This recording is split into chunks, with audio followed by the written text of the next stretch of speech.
Nous avons quelques enfants dans notre community et l'un d'entre eux a 4 ans et demi, un autre a, je crois, 10 ans et un autre a 11 ans. Et ce sont tous des enfants cristal. Ils parlent aux Andara et ils ont un accès holographique complet. À chaque fois qu'ils commencent à travailler avec un Andarais, ils voient, c'est comme une pellicule de film pour eux. Et ils me disent, maman, il est vivant là maintenant, tu ne vois pas? Et donc, ils nous apportent des messages, les Andara leur disent d'où ils viennent, et les enfants, au moment où ils touchent les Andarais, ils peuvent déjà voir tous les êtres, ils les dessinent. Et l'un des enfants qui a 4 ans, elle n'arrêtait pas de dire à sa mère et à moi, toutes les licornes, elles ont un arc-en-ciel. Tu sais, leur troisième œil, il n'est pas blanc, il est arc-en-ciel. Car cet enfant a accès à la conscience arc-en-ciel. C'est vraiment magique lorsque tu vois des images de tes clients. Sa mère, au début, était vraiment très sceptique à propos des Andara. Et ensuite, lorsque son enfant a commencé à recevoir tous les messages, les dessins et les partages, et alors sa maman, son cœur s'est ouvert. Et en fait, beaucoup d'enfants sont ici pour nous soutenir dans notre éveil. Et donc, à chaque fois que j'entends leur mère partager, ça me fait pleurer et ça ouvre vraiment mon cœur. L'une des mamans est venue récemment. Elle n'a jamais été, elle n'est pas dans la conscience, pas dans la spiritualité, mais l'enfant, lorsqu'il a vu l'image de l'Andara, il a dit à sa mère, tu dois l'apporter à la maison. Je peux commencer à l'entendre là maintenant, même à travers l'image. Et donc sa mère a amené les Andara à la maison. Et tu sais, il lui disait d'où ils venaient, les différents systèmes stellaires, ce qu'ils font et comment ils interagissent. Et donc travailler avec les enfants, avec des Andara, c'est vraiment magnifique. Et je pense que c'est un tel honneur et un tel privilège. Et il y a beaucoup d'enfants dans mon coin lorsqu'ils se connectent, parce que c'est si pur. Et les enfants sont purs. Ils n'ont pas tous nos, tu sais, tous nos jugements. Ils n'ont pas tous les voiles, les conditionnements en place. Et nous sommes ceux qui leur avons fait cela. Et ce qui se passe maintenant, leur système nerveux est en fait aussi très différent. Leur corps, la physiologie de leur corps et comment leur cerveau et toutes ces choses. Et une partie de leurs schémas neuronaux et une partie des neurotransmetteurs de leur corps, lorsque nous forçons l'enfant dans une réalité linéaire, nous sommes ceux qui étouffons tout cela en eux. Donc, il s'agit vraiment de les soutenir et de les écouter et d'encourager l'ouverture de tout cela. Et en fait, de les écouter. Oui, ils vont nous enseigner. Oui. Et lorsque notre cœur s'ouvre de nouveau, en fait, nous redevenons de petits enfants à nouveau. Oui. Et donc, c'est assez miraculeux, de la plus belle des manières, d'être capable de faire cela avec les enfants. C'est vraiment absolument magnifique. Continue, ma chérie. Et donc, la petite fille de 4 ans et demi, elle adore les Andara de sa maman et elle essaye toujours de voler ceux de sa mère ou de son père et de les emmener dans sa chambre. C'est elle qui dessine des licornes et des arcs-en-ciel. Et un jour, elle disait à sa maman, tout le monde doit porter un Andara sur son cœur. Et alors sa maman lui a demandé, mais pourquoi? Et elle lui a répondu, en portant un cœur en cristal ou un Andara sur ton cœur, ça ouvre notre cœur. Et alors, elle a dit à sa maman, tout le monde devrait avoir un Andara sur son cœur. Et elle l'a montré à sa mère. Et lorsque j'ai entendu cela, j'ai été vraiment touchée, car j'ai enfin compris pourquoi il fallait faire des pendentifs. Ce n'est pas simplement une question de beauté, c'est comme de les mettre dans notre soutien-gorge. Tu sais, Laurie, j'ai aussi fait cela. Et maintenant, je peux des deux côtés. Et lorsque les gens me serraient dans leurs bras, ils tombaient sur les pierres. Bizarre. Et c'est pour ça que lorsque tu as partagé ça, ça m'a vraiment parlé. Mais là, c'est un sens très différent. Et alors, les Andara m'ont montré que lorsqu'on les mettait sur notre cœur, ils activaient toute la grille. La grille, vous savez, la grille, c'est l'un des endroits où elle commence. La conscience du cœur. Oui, et l'enfant nous a expliqué qu'il y a une raison différente pour laquelle nous devons porter ces Andaras sur notre cœur. Et moi, j'ai ma moldavite et mes Andaras et d'autres cristaux. J'ai aussi celui de graines d'étoiles et celui-là, c'est mon addiction. Au moment où il est arrivé, je me suis dit que j'aurais jamais besoin d'aucune autre pierre. Et chaque jour, il fallait que je l'aie. Et c'est drôle parce que si je l'enlève, alors c'est comme s'il fallait que j'aille le rechercher et je dois le remettre, car c'est comme si c'était une activation d'ADN énorme. Notre humain ne comprend pas les activations d'ADN. Il ne comprend pas du tout comment toutes ces choses-là fonctionnent. Et c'est tout vibratoire et énergétique. Et donc, avoir cette énergie et cette vibration et cet ADN, c'est une activation au niveau de l'ADN. Et le fait d'être à proximité est vraiment important. Et beaucoup de personnes ne comprennent pas comment fonctionne la proximité. Et si votre proximité et ce avec quoi vous la remplissez, c'est de l'inconscience, alors ça va vraiment être très difficile pour vous de vous maintenir dans un état de conscience élevé. Alors que si vous remplissez votre vie de conscience et de vibrations élevées, tout est facile à maintenir et à soutenir. Et donc, nous ne comprenons pas vraiment comment tout cela fonctionne au niveau vibratoire, énergétique et au niveau quantique. Et tu sais, et comment tout cela est. Et l'énergie de tout cela est plus qu'importante. Tout cela l'est. Et on doit donc être à ce point exigeant et ça doit devenir une priorité.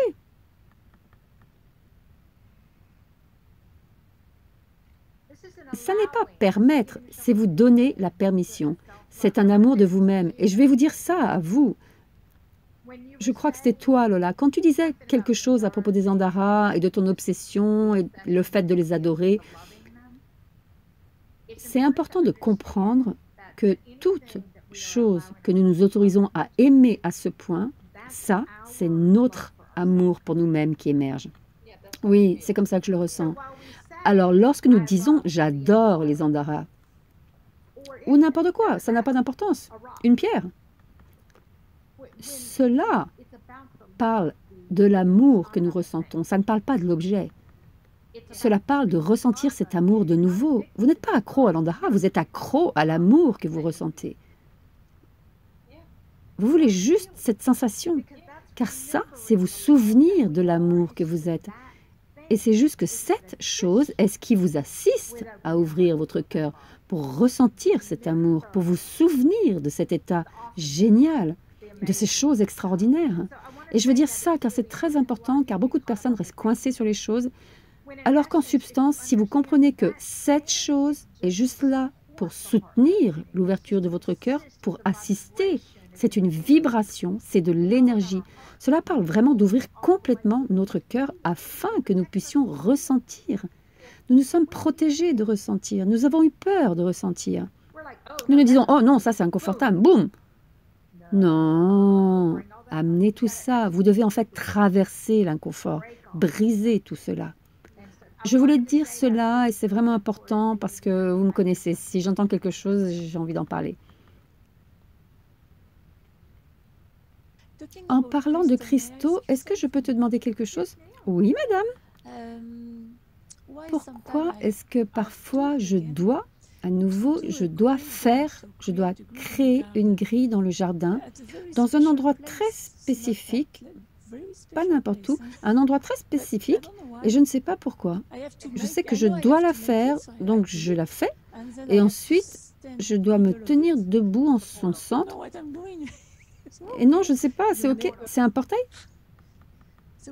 Oui, c'est un portail, c'est un passage. Et lorsque tu crées dans cet espace détient une certaine vibration qui fait que lorsque tu crées à cet endroit-là, c'est un endroit très spécifique, à cet endroit et pas ailleurs. Oui, tu sais, nous avons, et lorsque j'ai commencé à aller dans la nature et que j'ai commencé à marcher à travers des portails multidimensionnels, je veux dire, c'était évident, c'était comme...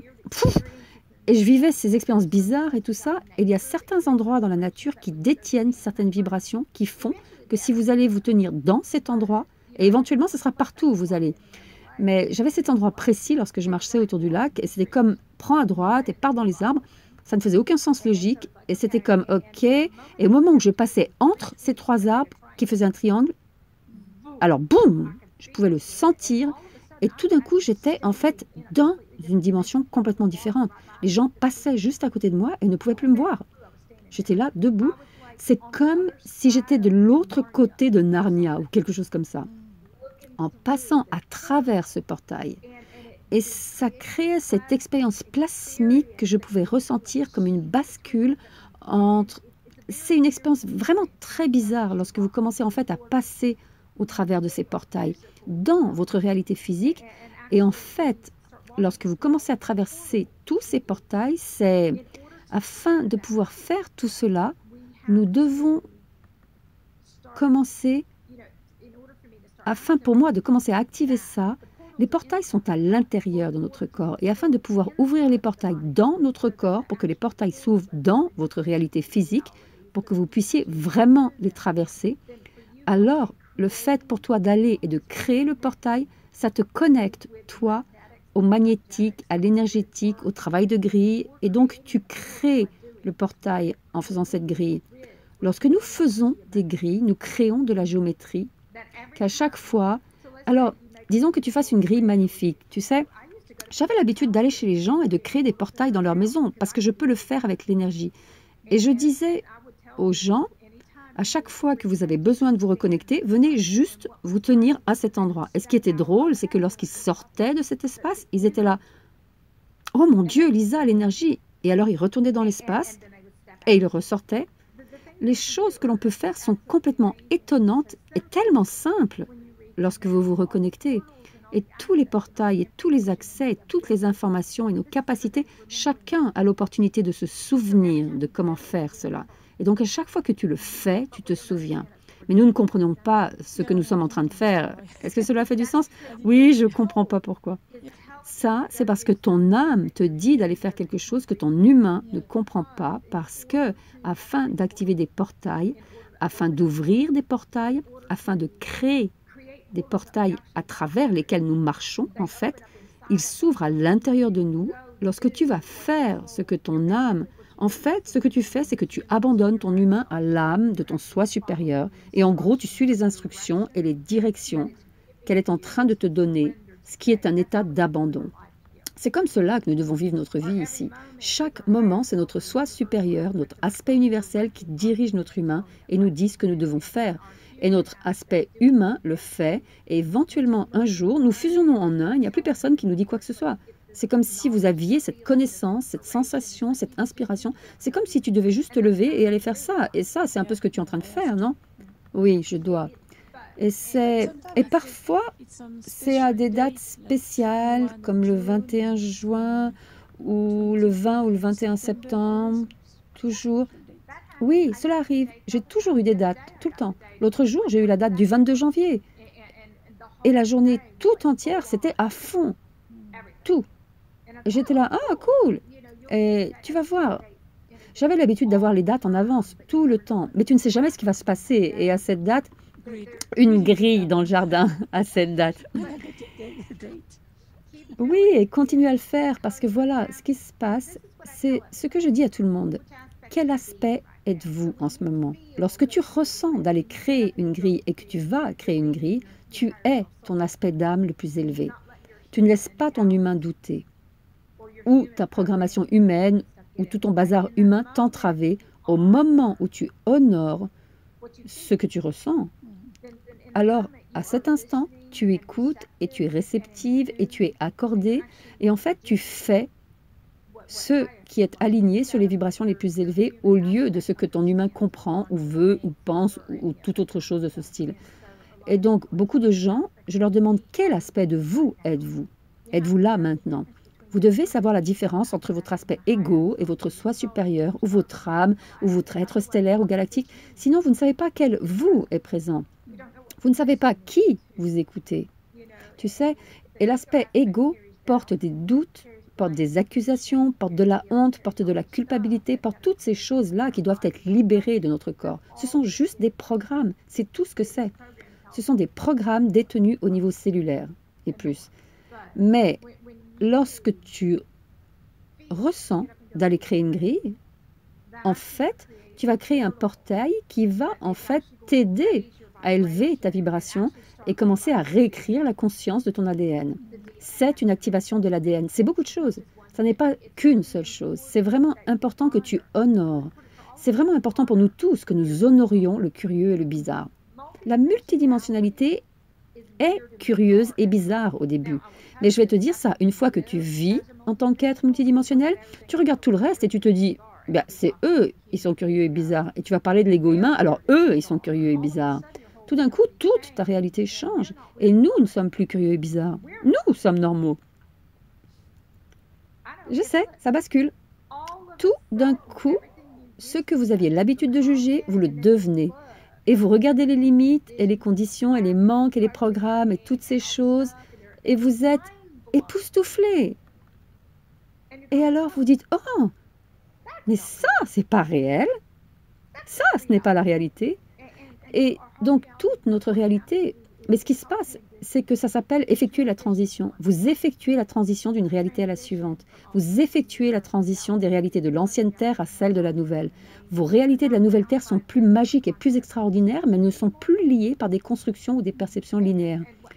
Et ce qui se passe, c'est que votre réalité intérieure change, et ce qui est vrai pour vous change aussi constamment. Et donc, aujourd'hui, à cet instant, tu vas peut-être regarder quelque chose et te dire, oui, ça, c'est ma réalité. Et à la minute, c'est même pas un mot, moment, minute, au moment suivant, tu vas peut-être avoir cette conscience qui va te dire, attends un peu, ça, ce n'est pas aligné. Et en un quart de seconde, tu vas te dire que ça n'est plus ta réalité. Ce que nous ne comprenons pas au niveau de la conscience, c'est que notre réalité va changer à chaque nanoseconde. Parce que ce qui est aligné au niveau de l'âme dicte vos réalités. Pas ce que vous croyez que la réalité était. La réalité ne va plus désormais être rien de tous ces vieux trucs-là. Les réalités vont être ce que vous allez apporter de l'intérieur de vous, ce qui est aligné sur la pureté et sur l'amour. Ça, c'est la réalité. Ma réalité, tout dans ma vie est aligné sur l'amour. Tout dans ma vie est cela. Et lorsque quelqu'un vient dans ma réalité et n'est pas cela, alors je dois décider. Et donc, il faut comprendre que nos réalités vont changer constamment. Lorsque vous comprenez que vos réalités sont vos perceptions, la réalité est ce que vous croyez. La réalité est ce que vous alimentez avec votre énergie. La réalité est ce que vous créez. La réalité, ce sont les mots que vous continuez à vous répéter encore et encore et encore et qui créent une façon de penser et une perspective de ce que vous croyez. Et lorsque vous changez votre perception, lorsque vous changez votre vibration, lorsque ces codes de lumière à l'intérieur de notre corps s'activent et que votre conscience s'expanse, alors plus rien de tout cela n'est la réalité. C'est un tout nouveau. La nouvelle Terre est une toute nouvelle réalité qui ne ressemble en rien à l'ancienne, mais qui fait flipper notre humain à mort.